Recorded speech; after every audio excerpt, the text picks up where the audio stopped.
सबसे पहले तो ये बताइए, वहां सब कुशल मंगल है? आपकी तबीयत ठीक है? जी प्रधानमंत्री जी, बहुत बहुत धन्यवाद आपकी विशेष का और 140 करोड़ मेरे देशवासियों की विशेष का। मैं यहाँ बिल्कुल ठीक हूँ, सुरक्षित हूँ। आप सबके आशीर्वाद और प्यार की वजह से बहुत अच्छा लग रहा है। बहुत नया एक्सपीरियंस है ये, और कहीं ना कहीं बहुत सारी चीज़ें ऐसी हो रही हैं जो दर्शाती हैं कि मैं और मेरे जैसे बहुत सारे लोग हमारे देश में और हमारा भारत किस दिशा में जा रहा है। ये जो मेरी यात्रा है, ये पृथ्वी से ऑर्बिट की 400 किलोमीटर तक की जो छोटी सी यात्रा है, ये सिर्फ मेरी नहीं है। मुझे लगता है कहीं ना कहीं हमारे देश की भी यात्रा है। बिकॉज जब मैं छोटा था, मैं कभी सोच नहीं पाया कि मैं एस्ट्रोनॉट बन सकता हूँ, लेकिन मुझे लगता है आपके नेतृत्व में आज का भारत ये मौका देता है और उन सपनों को साकार करने का भी मौका देता है। तो ये बहुत बड़ी उपलब्धि है मेरे लिए, और मैं बहुत गर्व फील कर रहा हूँ कि मैं यहाँ पे अपने देश का प्रतिनिधित्व कर पा रहा हूँ। धन्यवाद प्रधानमंत्री जी। शुभ। आप दूर अंतरिक्ष में है, जहां ग्रेविटी ना के बराबर है, पर हर भारतीय देख रहा है कि आप कितने डाउन टू अर्थ है। आप जो गाजर का हलवा ले गए हैं, क्या उससे अपने साथियों को खिलाया? जी प्रधानमंत्री जी, ये कुछ चीज़ें मैं अपने देश की खाने की लेके आया था, जैसे गाजर का हलवा, मूंग दाल का हलवा और आमरस। और मैं चाहता था कि ये बाकी भी जो मेरे साथी हैं, बाकी देशों से जो आए हैं, वो भी इसका स्वाद लें और चखें। जो भारत का जो रिच कुलिनरी हमारा जो हेरिटेज है, उसका एक्सपीरियंस लें। तो हम सभी ने बैठ के इसका स्वाद लिया साथ में, और सबको बहुत पसंद आया। कुछ लोग हैं कि कब वो नीचे आएंगे और हमारे देश आए और इनका स्वाद ले सके हमारे साथ। शुभ। परिक्रमा करना भारत की सदियों पुरानी परंपरा है। आपको तो पृथ्वी माता की परिक्रमा का सौभाग्य मिला है। अभी आप पृथ्वी के किस भाग के ऊपर से गुजर रहे होंगे? जी प्रधानमंत्री जी, इस समय तो मेरे पास ये इंफॉर्मेशन उपलब्ध नहीं है, लेकिन थोड़ी देर पहले मैं खिड़की से, विंडो से बाहर देख रहा था, तो हम लोग हवाई के ऊपर से गुजर रहे थे। और हम दिन में 16 बार परिक्रमा करते हैं, 16 सूर्योदय और 16 सनराइज और सनसेट हम देखते हैं ऑर्बिट से। और बहुत ही अचंभित कर देने वाला ये पूरा प्रोसेस है। इस परिक्रमा में, इस तेज गति में, हम इस समय करीब 28,000 किलोमीटर प्रति घंटे की रफ्तार से चल रहे हैं आपसे बात करते वक्त। और ये गति पता नहीं चलती क्योंकि हम तो अंदर हैं, लेकिन कहीं ना कहीं ये गति जरूर दिखाती है कि हमारा देश कितनी गति से आगे बढ़ रहा है इस समय, कि हम यहाँ पहुंचे हैं और अब यहाँ से और आगे जाना है। अच्छा शुभ, अंतरिक्ष की विशालता देखकर सबसे पहला विचार क्या आया आपको? प्रधानमंत्री जी, सच में बोलो तो जब पहली बार हम लोग ऑर्बिट में पहुंचे, अंतरिक्ष में पहुंचे, तो पहला जो व्यू था वो पृथ्वी का था। और पृथ्वी को बाहर से देख के जो पहला ख्याल और पहला जो थॉट मन में आया वो ये था कि पृथ्वी बिल्कुल एक दिखती है। मतलब बाहर से कोई सीमा रेखा नहीं दिखाई देती, कोई बॉर्डर नहीं दिखाई देता।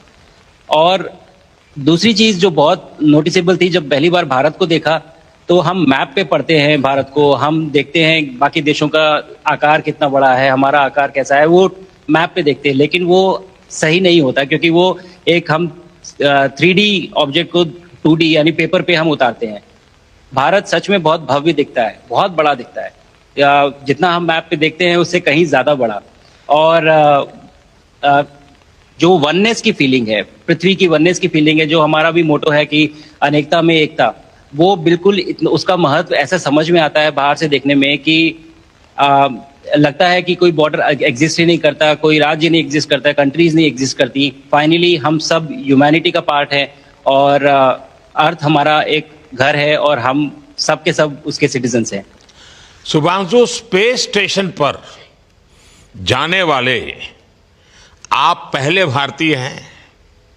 आपने जबरदस्त मेहनत की है, लंबी ट्रेनिंग करके गए हैं। अब आप रियल सिचुएशन में है, सच में अंतरिक्ष में है, वहां की परिस्थितियां कितनी अलग हैं, कैसे एडप्ट कर रहे हैं? यहाँ पे तो सब कुछ ही अलग है प्रधानमंत्री जी। ट्रेनिंग की हमने पिछले पूरे 1 साल में। सारे सिस्टम्स के बारे में मुझे पता था, सारे प्रोसेस के बारे में मुझे पता था, एक्सपेरिमेंट्स के बारे में मुझे पता था, लेकिन यहाँ आते ही सडनली सब चेंज हो गया।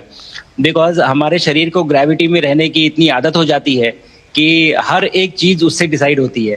पर यहाँ आने के बाद चूंकि ग्रेविटी माइक्रो ग्रेविटी है, एब्सेंट है, तो छोटी छोटी चीजें भी बहुत मुश्किल हो जाती हैं।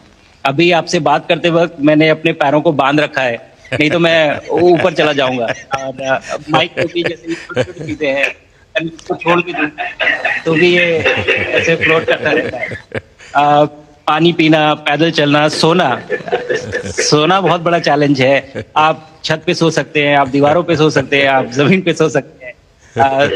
तो पता सब कुछ होता है प्रधानमंत्री जी। ट्रेनिंग अच्छी है, लेकिन वातावरण चेंज होता है तो थोड़ा सा यूज्ड टू होने में 1-2 दिन लगते हैं, बट फिर ठीक हो जाता है। भारत की ताकत साइंस और स्पिरिचुअलिटी दोनों है। आप अंतरिक्ष यात्रा पर हैं, लेकिन भारत की यात्रा भी चल रही होगी। भीतर में भारत दौड़ता होगा।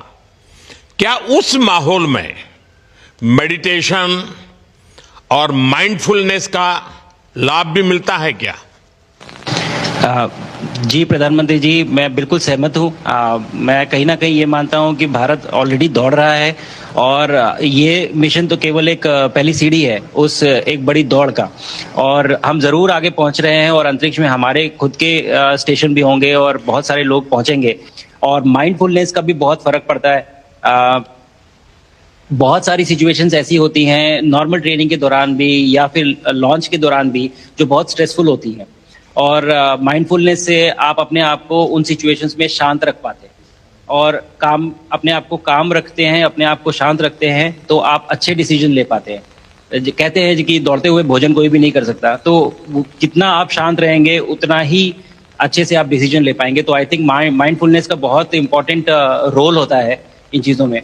तो दोनों चीज़ें अगर साथ में एक प्रैक्टिस की जाएं तो ऐसे एक चैलेंजिंग एनवायरनमेंट में या चैलेंजिंग वातावरण में मुझे लगता है ये बहुत ही यूजफुल होंगी, और बहुत जल्दी लोगों को अडेप्ट करने में मदद करेंगी। आप अंतरिक्ष में कई एक्सपेरिमेंट कर रहे हैं। क्या कोई ऐसा एक्सपेरिमेंट है जो आने वाले समय में एग्रीकल्चर या हेल्थ सेक्टर को फायदा पहुंचाएगा? जी प्रधानमंत्री जी, मैं बहुत गर्व से कह सकता हूं कि पहली बार भारतीय वैज्ञानिकों ने 7 यूनिक एक्सपेरिमेंट्स डिज़ाइन किए, जो कि मैं अपने साथ स्टेशन पे लेके आया हूं। और पहला एक्सपेरिमेंट जो मैं करने वाला हूं, जो कि आज ही के दिन में शेड्यूल्ड है, वो है स्टेम सेल्स के ऊपर। अंतरिक्ष में आने से क्या होता है कि ग्रेविटी चूंकि एब्सेंट होती है तो लोड खत्म हो जाता है, तो मसल लॉस होता है।